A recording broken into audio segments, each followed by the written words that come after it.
Am I live? Am I good? Great. Hi, everybody. I'm Peggy Burns. I'm the publisher at Drawn Quarterly here in Montreal on a rainy day. And I would like to start the event by mentioning that this event is taking place virtually on many different territories around the world.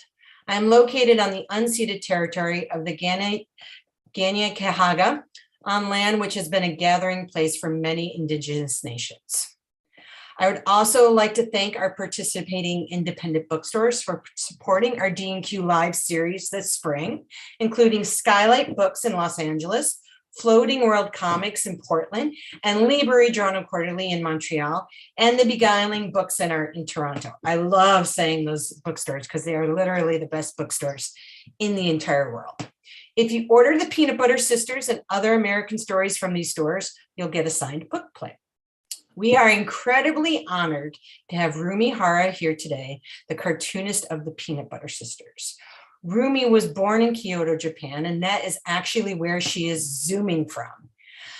And she started printing her comics on a tiny home printer while working as a translator in Tokyo in 2010. After receiving a Master's of Fine Art in Illustration from the Savannah College of Art and Design, Rumi moved to New York City in 2014, where she now lives and works as an illustrator and cartoonist. Her comic series, Nori's, was first self-published as mini comics and nominated for an Ignatz Award in 2018. She's received 2 MoCA Festival Awards of Excellence. So how did I come across Rumi's work? Well, I always love to be able to say the following.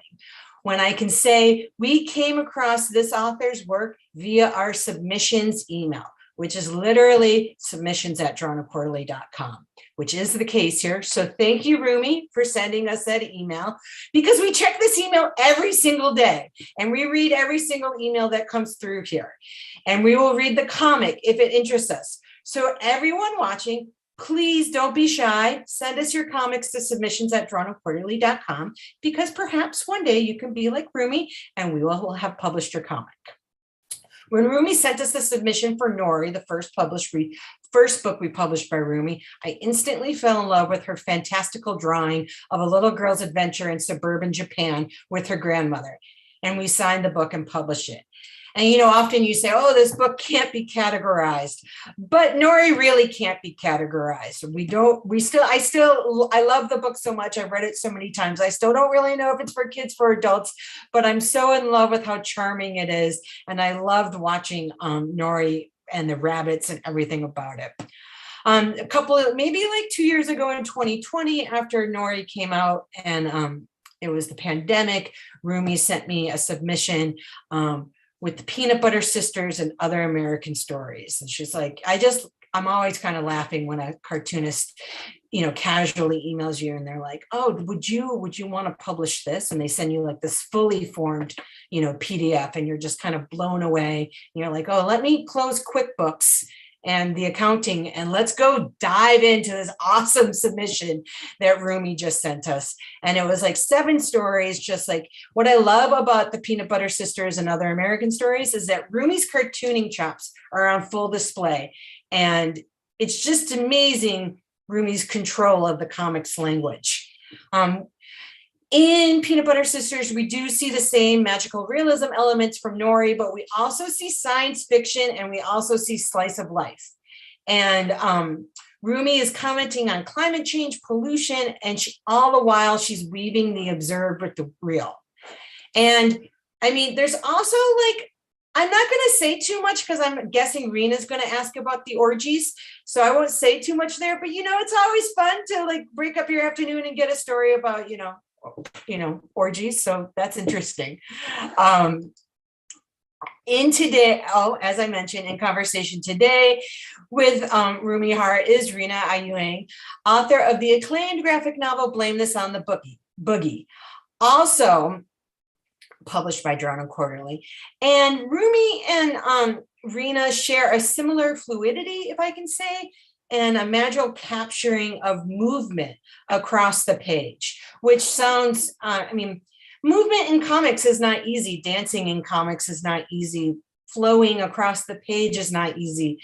You know, sometimes And there's a magic in what both Rina and Rumi do. So I'm really excited to see them, to hear them and see them talk about their craft today. Because I do think there is a similarity in their comics in that manner.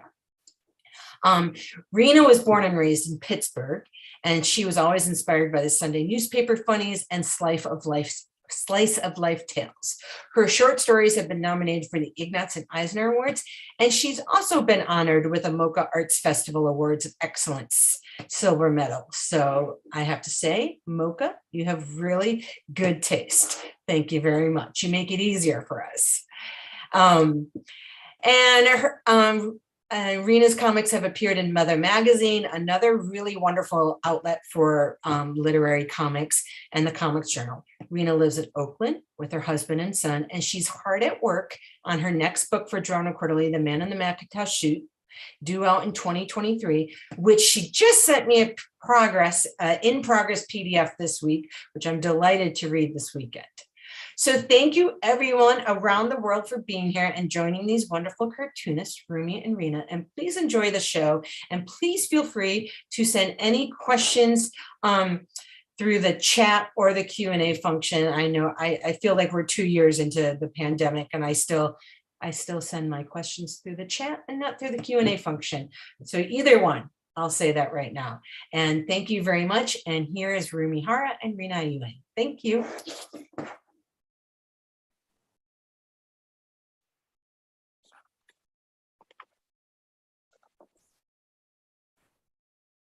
Hi. Thank you so much for the introduction. Hi, Rina. Very excited to talk about your book and to see a little, well, not preview, but a little glimpse of it. So yeah, thank you so much. So excited to be here and talk to you.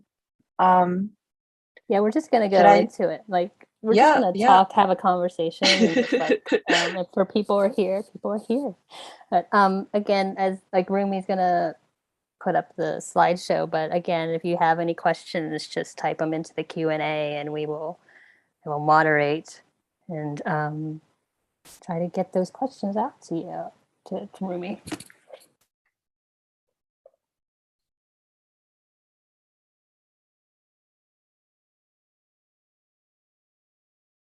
Okay, can you see it? I can, yes. All right, great. So yeah, I'd like to read a short passage from my new book, The Peanutbutter Sisters and Other American Stories. It's a short story collection. There are 7 different stories in there, but these panels are from the Peanutbutter Sisters, and the characters are actually on the cover. From the left, this is Georgia, Alabama, and Mississippi, and they're triplet sisters of the Peanutbutter family. And they get stuck in New York City, and they have to find their way back to their home in coastal Georgia in the South. And I'm gonna read one of my favorite sections too, that while I was drawing it, it was so much fun. So here it goes. Let's go back to the beach. No, the whales are not coming. You girls need a ride? Honk. Hurry up and get in the back.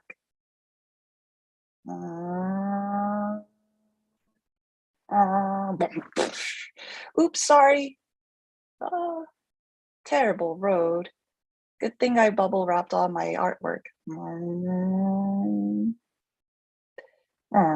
My show opens tomorrow night at a gallery in Philly. Can you stay for the reception? I'm afraid we won't be able to, ma'am. That's too bad. Turn. Oh. So you came here riding a hurricane? What are you, the Wizard of Oz? Our sister Alabama is a navigator. Is that so? Maybe I can borrow your sister and ride hurricanes too. Our sister is not for lease, ma'am. Of course not, girl. I like you. Haha. Yawn. Boom, boom, boom. They're at the gallery. Bye. And that's it. I love that. I'm gonna stop sharing this. That's actually one of my favorite scenes. Yeah. Is just the adventure of and you know, go ahead if you want to do an intro, but just like the adventure that just abruptly happens in this book. And I wanted to really I wanted to learn more about the Peanutbutter sisters. Like I feel like they're these like they feel like these superhero characters are just like fully like there's just something about them that's dynamic, and it's and kind of inspiring and empowering in a way. And I wanted to kind of figure out like what was the origin of those three sisters.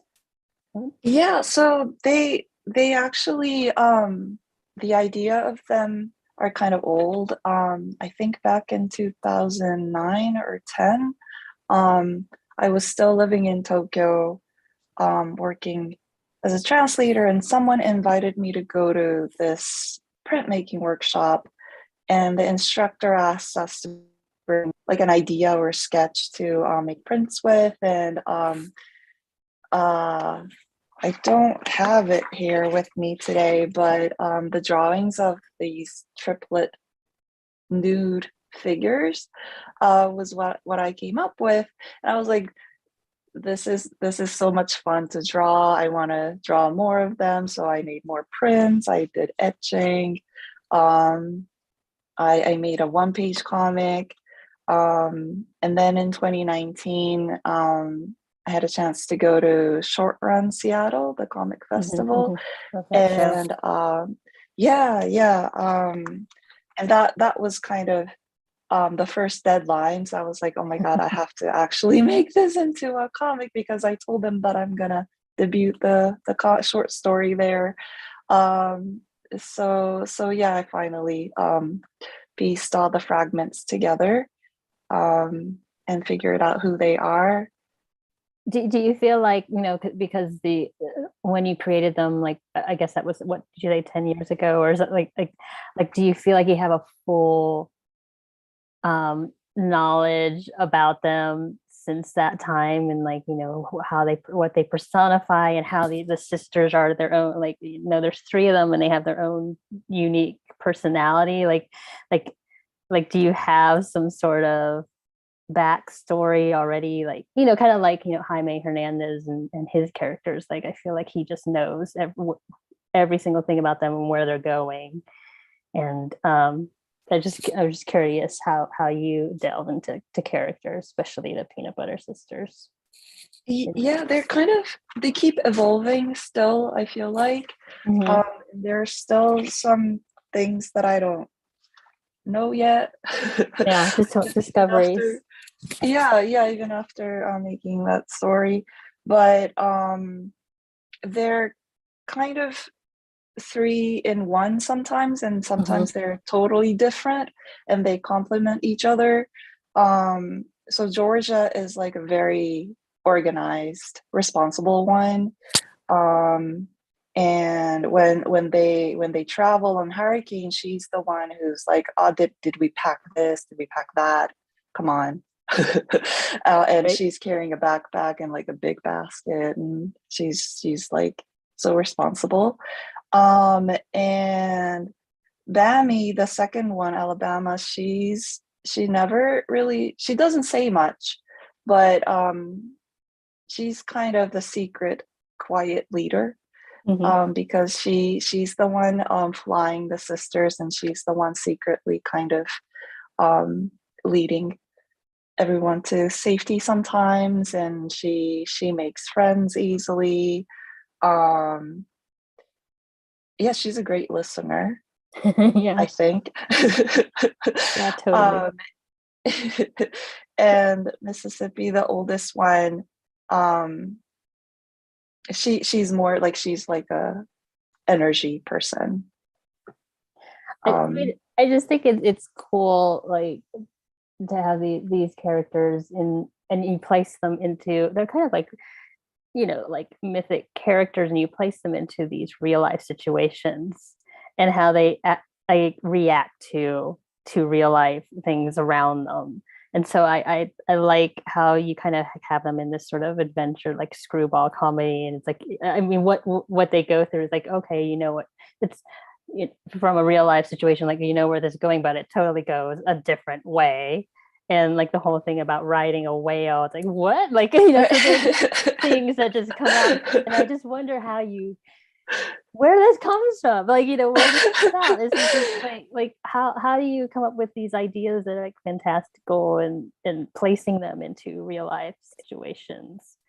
I really wish I could ride whales, but how do yeah, stay on a whale? It's like you kind of have to hold on to them, and this is the North Atlantic right whale that they are riding usually, and they usually have like bumps.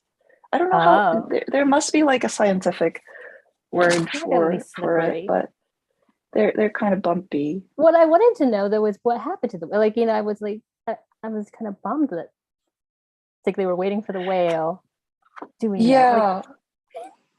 Yeah, they're actually really endangered, so there are only like a few hundred of them left, and I follow like a conserving organization for the conservation people for the whales, and they're always saying like, yay, there's a new cub, but then there's a lot of entanglements and stuff like that. And so I went to SCAD, Savannah College of Art and Design, and I had a chance to live in Savannah for 2 years while I was there. And they actually migrate around to that area. Oh wow. So that's how I started learning about them, and I was like, oh great, they actually, so they have babies here, and then they go up north while it's warmer, and because there's a lot of food up north. But then it gets cold, so they come back here, and I started imagining, oh, if I go to New York, I can sometimes ride them back because they're coming this way. Anyways, I love that connection though. I love that the connection between you're traveling from Japan to Savannah, Georgia to New York kind of is like that same like route that this whale is also taking. And it brings up a question I have, is that a lot of your stories, especially in this book, talk about place, and about that the place is as much as an important piece of the story, like it's its own character. And so I wanted to kind of see what your approach was to talking about place, like documenting it and just, or having it be this character in itself. Is it organic, or is it something that you've just like, it just, where you live just inspires you to talk up more about it? Yeah, definitely where I live. I think because I'm not from the place I live in. I notice a lot of things, and I think about how I fit in. Even when I'm in Japan, I don't feel totally at home because I've moved around so much, and I'm sure it's a lot of people feel that way. Oh, totally. But yeah. So I guess it's like our way of understanding, just like observing and noticing things. Yeah. So but New York City is so big. I feel like it took me a while to like find my perspective of it. So I lived in Queens, and I had a studio in Brooklyn. So I was commuting on foot most of the time, sometimes on bike, but so I would like walk 3.5 miles to my studio every day. And I don't know if I could do that, Rumi. it's like a free exercise though. That's it's a true. bit crazy. No, it's good. Yeah. It's healthy. Yeah, I'm yeah. just And you don't need envious. to go to the gym. Right. Right. Got that down. So yeah, yeah. And over the years of doing that, I just started imagining what can happen in this landscape that I know so intimately every day. Um, it's gross, but it's kind of amazing too. It's like Oh super yeah. industrial. Yeah, yeah. So when it's hot out, it's so gross. Like, by the time I get to my studio, I have like dust stuck to me, and like I have sand in my mouth, and it's What? it's terrible. It's terrible, but at the same time, I don't know. We all loved it, so I made a story about that place too. Yeah, it was the Tammy Tabata story. Yeah, Right? yeah, Yeah, yeah. and They just walk around. and I love, and I also saw that the one, the your IG live where you took that same route. I think the same route and that Tammy took, and I thought that was really cool. How, oh no, I think, oh okay, I thought you were freezing. And how, no, you're good, you're good. You were just like frozen with the mic. And I'm just seeing that in real life, and then seeing it on the page is like it's really it's just really fun to like to see those two together. And I like how you're talking about being Japanese and not fully feeling what that is, like how you like feeling like, am I Japanese enough, or am I, I've been living in America for such a long time, am I American enough? And so I totally get that through like the stories that I tell about being Filipino enough, or being American enough. Like, how do you have that together? And I think that Tammy Tabata's story brings that up as well. Is that at the end she's trying to figure out, like, am I, I have all these influences and inspirations from different cultures and from America, and also going back to Japan, and then not feeling Japanese enough. So like, is that what inspired you to make that story? And like, just talk, if you want to talk more about that, the whole background with that story, just, and also just being like, you're talking about Japan, but also you're being in New York, and so there's this interesting like blend of cultures happening at once, and then talking about pop culture, all of this like just immersed in this one short story, which is so cool. So yeah, I just wanted to learn more about that, about your Yeah. I'm so happy you like the video. Yeah, it was fun. I feel like it's a part of New York City that not many people go to necessarily, and see. Just the artists. Yeah, but but I found it fascinating, so I'm glad you enjoyed it. Yeah, I think the inspiration for the Tammy Tabata story uh was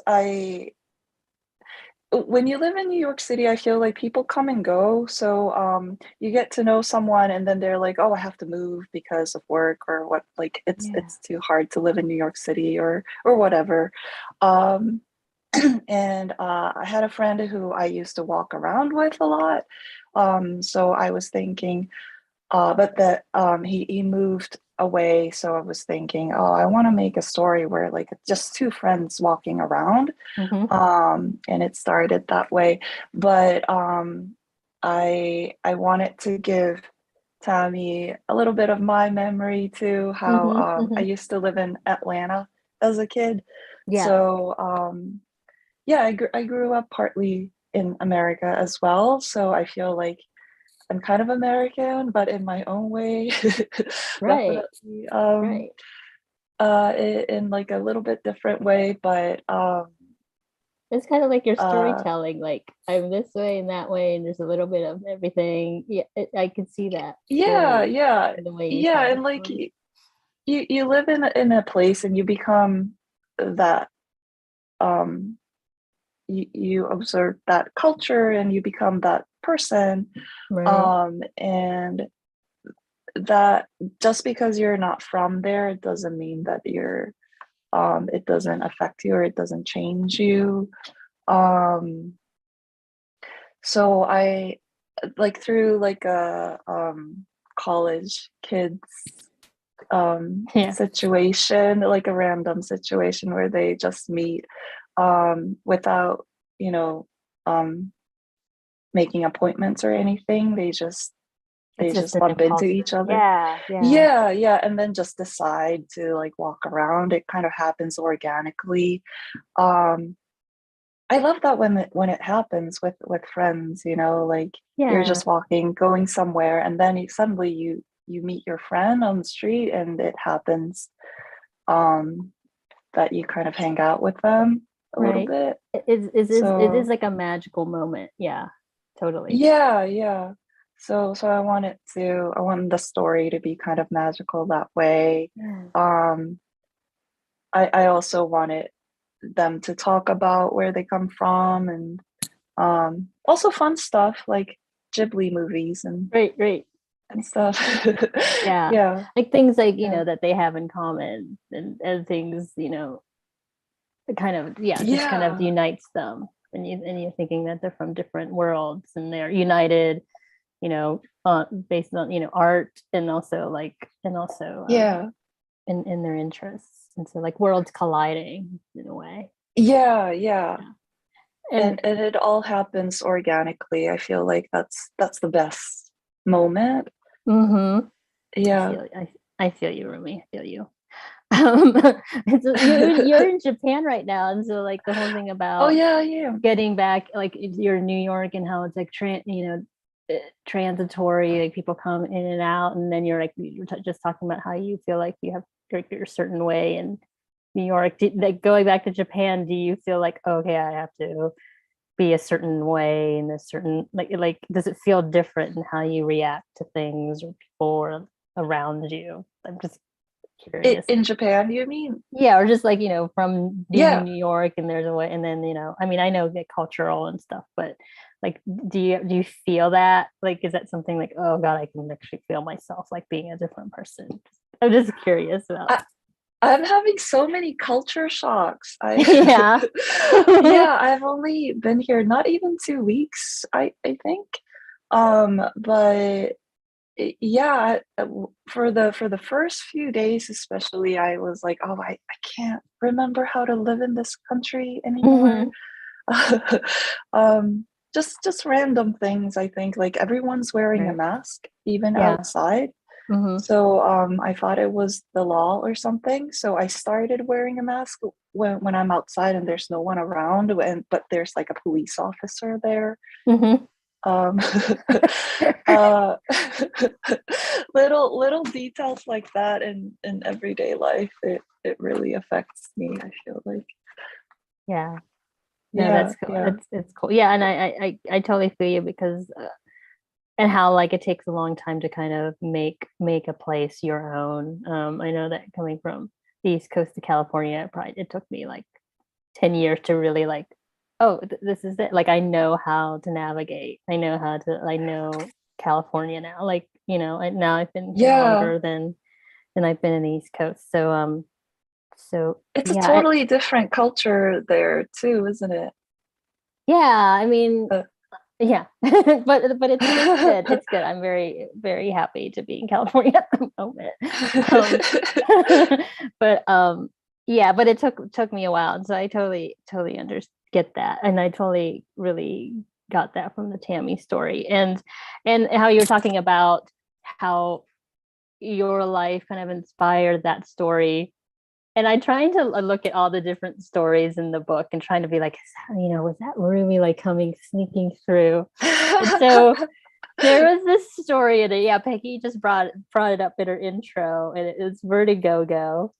And it's during the time of the of COVID, the pandemic, and everyone's wearing masks. And I was just curious, like, I'm like, what is that? Like, I wanted to know what the origin story is that from, because it's this guy, he's just kind of going about his day, and every time he sees somebody's belly button, he all of a sudden goes into this like otherworldly like yeah. So the chat is saying we are all curious.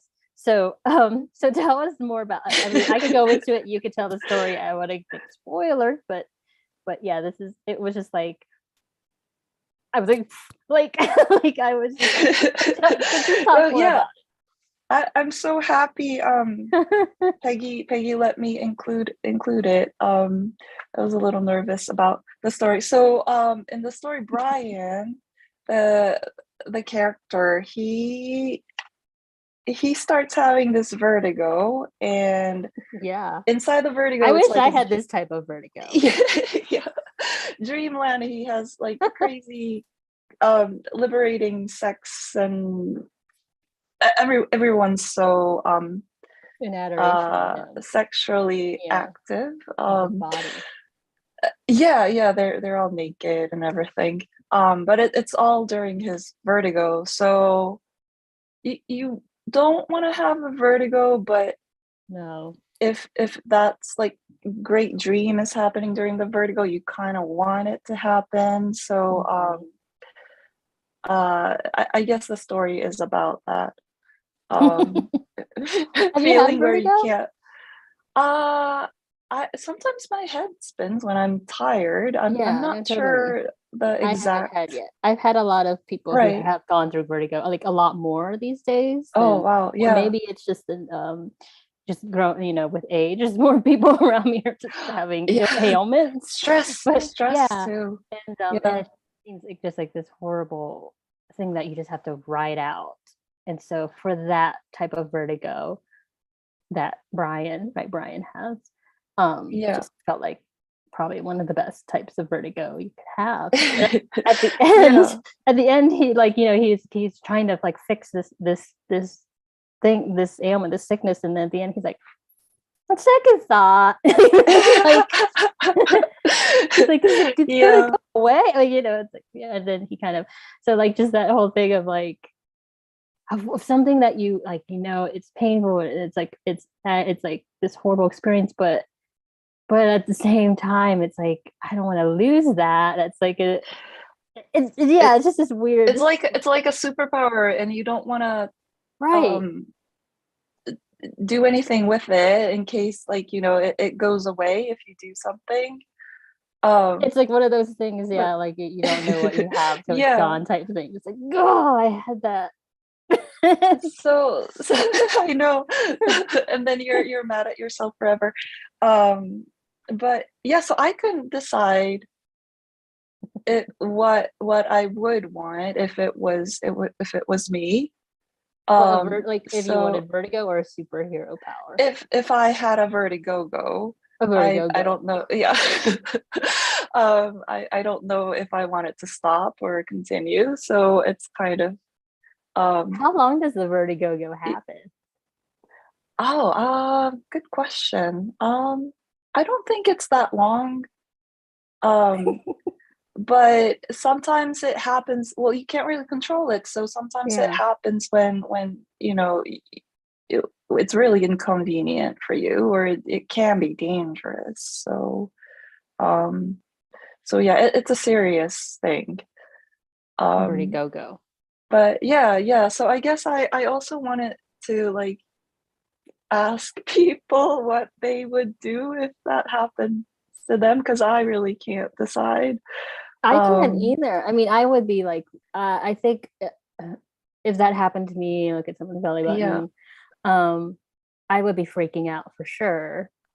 It kind of like you just black out in the middle of, you know, like you just like collapse and like, you know, in the middle of like the subway or like, you know, driving. Yeah. And but there's also that there's also that famous Hitchcock movie, Vertigo. Yes. Right. Yeah. So I thought which is one of the greatest Hitchcock movies. Yeah. I love. You thought that about movie. when you were thinking. I thought about it. I thought that was the greatest Hitchcock movie, and it'll be kind of cool to reference that a little bit, but not really, but a little bit in a way. That's good. And I also like how because you definitely feel that energy of like of just being in this dream like all this otherworldly like situation of it, and so just and that that speaks of the whole your art style in general. And I'm curious about like if you could talk more about um your just your illustrative style. Like I know that you come from the illustration world, and I think like Peggy had brought it up that we both sort of like know how to, well, not know, but we have our way of trying to emote or demonstrate movement and and animated or like just emotions, like able to emote like certain feelings through the page. And I see that in all of your stories, especially Vertigo. But no, but like but in other stories, the peanut butter stories, and just like this whole, it felt magical and adventurous. And I want to just know more about how you go about making a page, because as cartoonists we there are certain rules, like tangents and panels. And how do you approach like a page? Is it more like just like this feeling, or yeah, I'm just curious, like is it an organized way of doing things? Tell me about it. Yeah, I I do rough sketches that are like really not rough. Huh? Um, What do you mean by that? I wish I can be more rough, and Are you then like straight on the um page type of no, okay, okay. no. So I do like a lot of sketches and then tighten it. Mm-hmm. Mostly in Photoshop these days. So I it starts On out your really iPad? on my computer. Okay, like a So Wacom I use tablet the or computer. Yeah, okay. yeah, yeah. I have the Okay. Wacom tablet, not the Okay. Cintiq, but the tablet, and sometimes I do work on iPad, but not not that often. Um, and I just keep tightening the Mm-hmm. sketches of a page until it looks perfect, Mm-hmm. with all the details in it and everything straight and everything. And then I print it out, um, and I put the printout paper on the light box and then put my good paper on top of it and then start inking. Oh. So by the time I'm inking, I've drawn it so many times. Mm-hmm. So I know exactly what I'm doing. So that's the most like the fun part.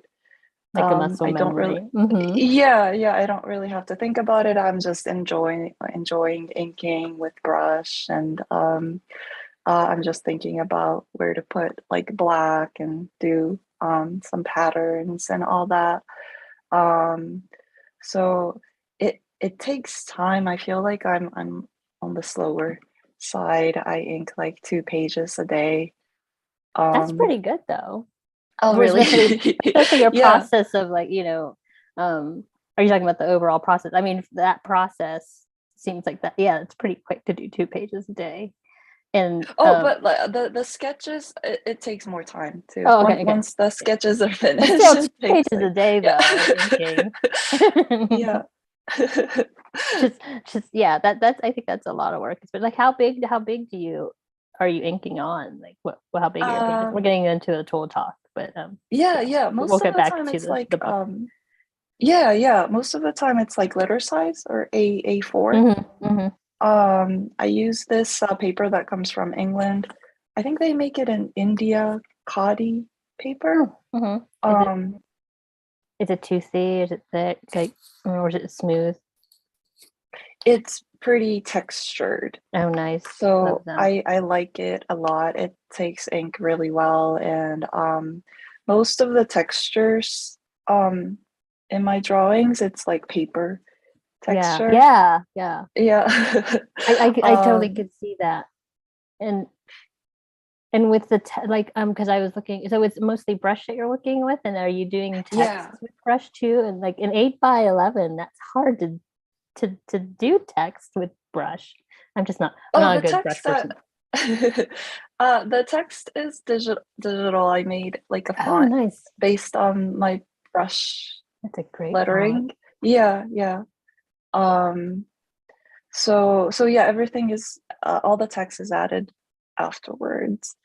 But yeah, sometimes it's a little bigger when it's like a 2-page spread. Yeah. And I'm curious about, you come from an illustration background, how that kind of informs or influences how you approach a page as well. Does it have some sort of influence, especially in terms of color, and a lot of the pages you have don't have any panels, and just curious about that. I love colors. But I also love inking with just ink. So sometimes when I'm inking a lot, I want to use some colors. I love using watercolors. So I think after I think about the story, I also think about what I want to draw, and that sneaks in the story too. When you think about the story, like, does it start from words, or does it start from sketches, or does it just come from drawing, or like you just said, this is something I want to. Yeah, it depends. Most of the time words. I write the script, and then I type it out sometimes when it's a longer story. But I'm also sketching, and sometimes I have like a scene in my head that I want to draw. Like the Vertigogo, the first scene, I wanted to draw it for a long time. I have a thumbnail page right here. Yeah. So Brian, right. I wanted Brian to be right in the middle, and like you see kind of a cityscape in the background, the fall leaves falling. That I don't have the writing of it here, but I had that scene in my mind for a long time. So yeah, it depends. Yeah. Yeah, I was also thinking about your approach to dialogue too, because of that scene that you showed in the beginning of this Zoom. I love that whole interaction between, not just between the artists, like just all the interactions they have with the people that are trying to drive them through this journey, but also the interactions between the three sisters, and making sure that those unique personalities shine through. And I was curious about your approach to dialogue, and where does that come from for you? Does it come from, effortlessly, like, or does it, what is your style and approach style? Because there is a lot of like really witty like stuff that goes on in with those interactions that I really enjoy a lot. Oh, great. Dialogues are hard though, but sometimes I use like a real dialogue that I had with someone.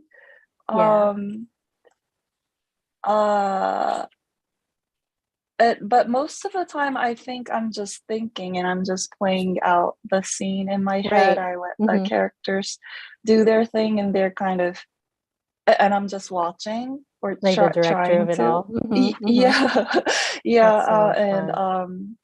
And see what happens. And the bubble, my working position is like this most of the time. So maybe if you see me in my studio, like she's working, guys. She's working. 80% of the time I'm not doing anything. No, I feel you. Yeah, there's sometimes when and yeah, my husband will be like, "Is there? Are you okay?" Yeah, and I'm like, yeah. "No way." I get you. your thinking pose looks like you're thinking, so that's okay. I think that's great. But I think I usually I don't usually do go like this. this. That was just Oh. for effect. But mostly it's like Yeah, I need to figure out like I need to figure out a good thinking pose to yeah, like it's make not like sure everyone knows ghastly. that I'm working and like. Right. No, I think I could see that. No, that's Yeah. working to me. That's working for me. Another thing, and then we're going to go into questions from the audience. One thing I wanted to talk about, though, there were actually two.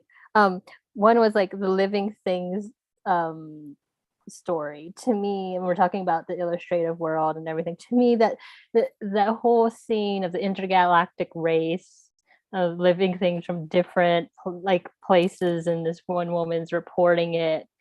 That whole scene felt like out of like a Dr. Seuss type thing where all these random creatures are in this awesome race together, and like that kind of conjures up like stuff from my childhood, or like, you know, banana splits, or like the Olympia, like the Laugh Olympics or the Olympics thing. It's like just having these like or just like those really ridiculous Disney, you know, race movies with all these different characters coming in. I just wanted to get what you were trying to what was your inspiration for that? This is all like asking about backstory and inspiration behind these stories, because because there's always like what did she think? What was she thinking behind? Like that's the whole I think the theme of this book is like, what is it like? How did this happen? Where is this coming from? From like this one like look, you know, Ruby just in this room coming up with these magical places, and like just even like the science behind it, like there's whole thing, like I feel like you just like know everything. So talk about that, and I have one more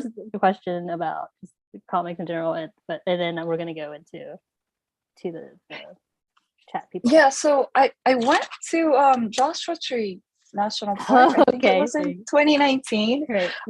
And I just really wanted to visit there. It was fascinating, you know, all the science and landscape and everything. So I wanted to make a story about that place, but also I love car races. I love action movies. Do you feel like you drive? Do you feel like you draw cars well? Like a lot of people are like, I can't draw a car. No, I suck at drawing cars. That was the difficult part. I love the idea. I was like, yeah, this book needs like a car race, because it does. It like all books do, or all movies do. But and then you got into it like, oh, yeah, I have to draw. I know, I had to draw it. I had to draw so many cars, and so how did you deal with that? I just suffered. It took a long time.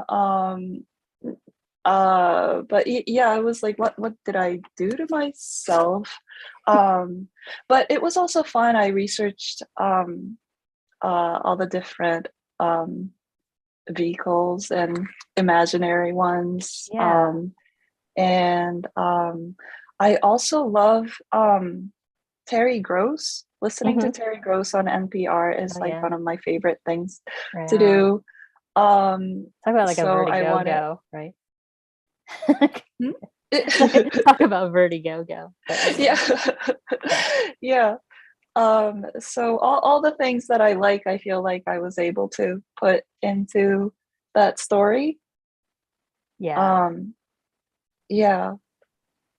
All right, we're gonna go into Q&A, as we have a bunch of questions. A lot of them are paragraphs. So here's a weird question. The story at the end, the Bombadonnas. Will the Bombadonnas' heads grow back once they've exploded? Oh, that's a great question. I think so. They go through a lot of destruction. Yeah, do they? Yeah, yeah. I think they should. Good answer. They definitely, yeah. Oh, so yeah, Glenn is. Otherwise, it's really sad. Yeah. Well, I mean, I don't know. Like, well, I guess we could go into just the, Anyway, well, that's a whole different. But so there's a question about living things. and the fantastic elements in the Peanutbutter Sisters. And one of my favorite things is how you invent aspects of worlds. Yes, like the sisters. Oh my god, yeah, the eBay part, amazing, and the hurricane, the whale riding. I wonder where these ideas come from. We talked about it, and if there's any, and how you give yourself permission to run with them. That's a great question. Permission to run with them. Felt like that was an Oprah moment. Permission to run with them. Rumi, talk about that. Yeah. Thanks for the question, Glynis.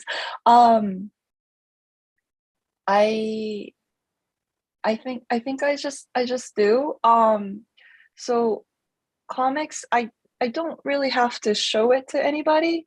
So I just let myself do whatever I like. I feel like when I sometimes get a illustration commission, I'm like, oh my god, I have to be proper and decent and everything. In comics, nobody's proper. Or and be smart and all that. But comics, I don't have to show it to anybody if at the end I finish it and I don't feel like it. So I feel like it's a great playground. Yeah. Totally. I like how you're like, in comics, no one's going to see it. I mean, I think that's what a lot of cartoonists think, and so that brings up so many wild experiences in storytelling. And that's another cool thing about your book, is that it brings out stories that nobody else is telling, I think, and that, and to have the ability to share that and to like connect with that, like I think it's so cool. There's another question. Just thank you for the conversation, the process talk.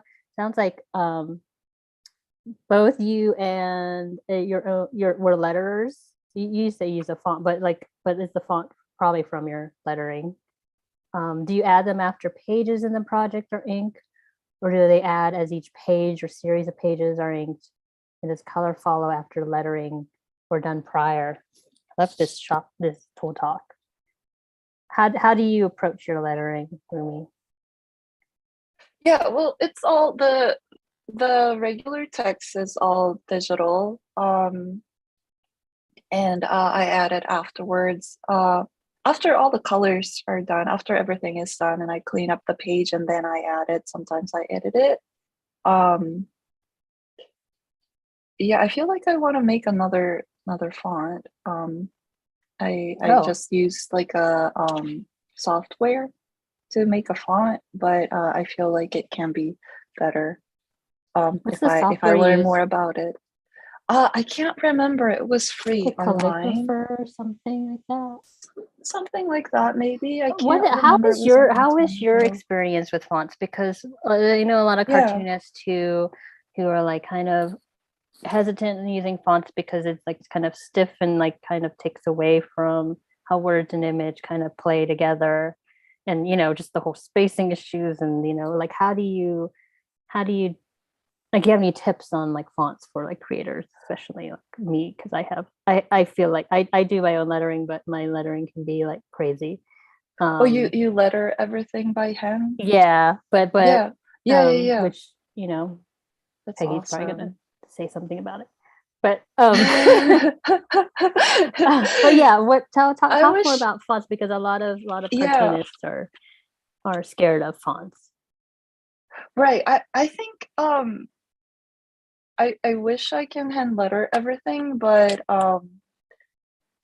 it's just so hard, and I also make a lot of mistakes. My grammar is weird sometimes, so it just makes it so much easier.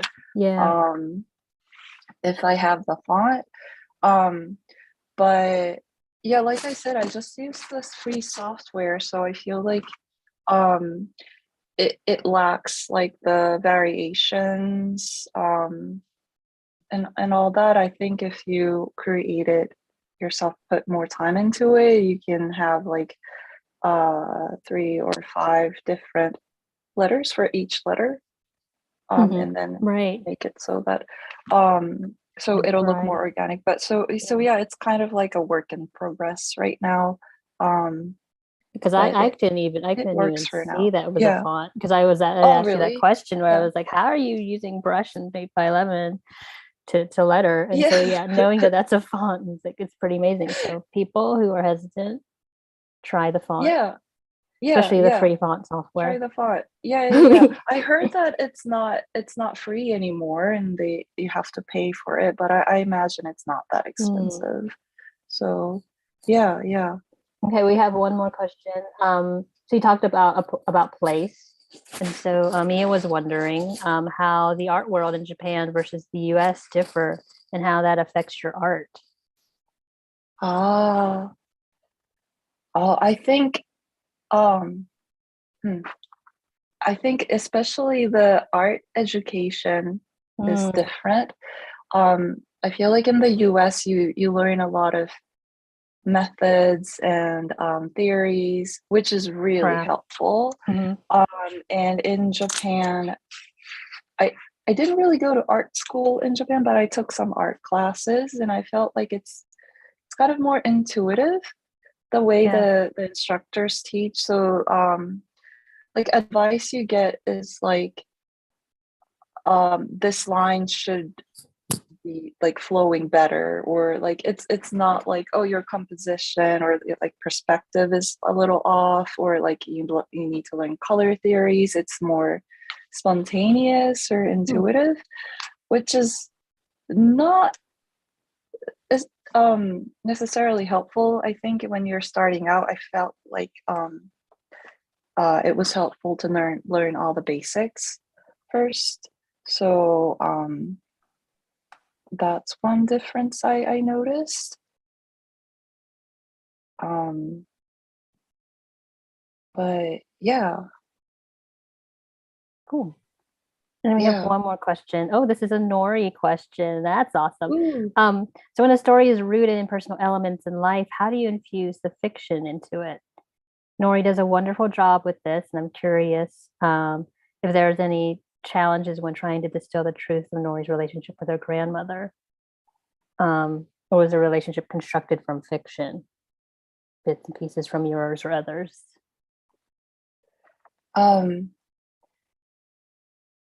Yeah, it's mostly all fiction. I think I like fiction. I like making fiction better than like true nonfiction stories, just because I feel like I can do anything I want with it, and it's more fun for me to do, I guess. But one thing I did in Nori was think about no place, the Japanese traditional theater, no dramas, Right. with the mask and everything. And a lot of no plays have this structure that involves a dream. So like a traveler encounters something, like arrives at a place and sees something, and then the spirit of, or like a ghost, appears and tells a story from the past. It's called the dream note or something like that. And I wanted it to be kind of like that. So Nori walks around, she goes on adventure, she runs away from grandma when she wants to, but she always encounters like kind of fantastical stuff in kind of like a dream-like sequence. And I found that narrative structure useful. Um, so yeah, sometimes I use like try to learn from existing narrative structures, and see if I can incorporate that and play around with it in comics. Yeah. And I also try to think about the emotions, be true to the emotions, even though something crazy, fantastical is happening. Right.